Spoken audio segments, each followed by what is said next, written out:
पत्नी का देहांत हुए 15 दिन हो चुके थे। लोगों का आना जाना अब बंद हो गया था। वह अकेला बैठा पुरानी यादों में खोया था कि अचानक उसे पत्नी का लिखा पत्र मिला। पत्र में लिखा था, प्रिय पतिदेव, मुझे पता चल चुका है कि मुझे कैंसर है, वो भी अंतिम स्टेज में चल रहा है। मैं यह भी जानती हूँ कि मेरे पास अब बहुत कम दिन बचे हैं। मुझे यह भी पता है कि आपने मेरे इलाज में सारी जमा पूंजी खर्च कर दी है।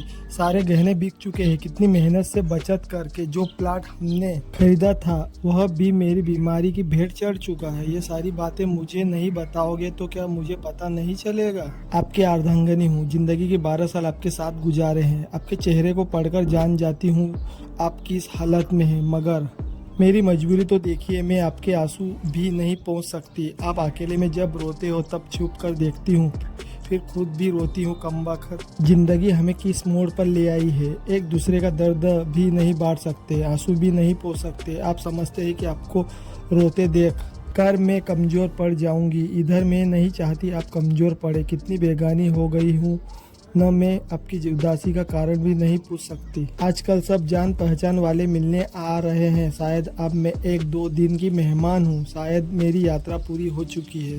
ये कैसे बुलावा है जिसका मुझे पहले से पता है। मुझे मरने से डर नहीं लगता, डर लगता है आप कैसे सह पाओगे मेरी जुदाई।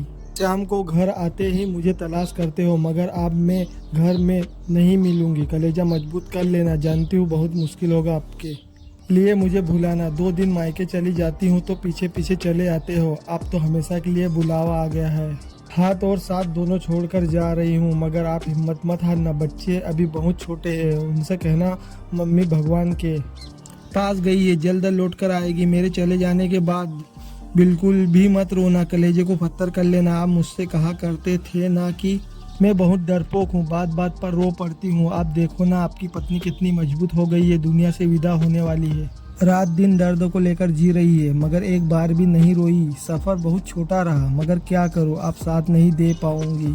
इतना प्यार देने के लिए शुक्रिया, मेरे सारे नखरे उठाने के लिए शुक्रिया, मुझे टूटकर चाहने के लिए शुक्रिया। जानती हूँ आपको मेरी लत लगी हुई है, भुलाना बहुत मुश्किल है, मगर आपको खुद को संभालना ही होगा। मैं रोज आसमान से देखा करूंगी, टाइम पर नहाना, टाइम पर खाना खा लेना, क्योंकि आपको ये सब याद दिलाने के लिए आपकी पत्नी अब नहीं होगी।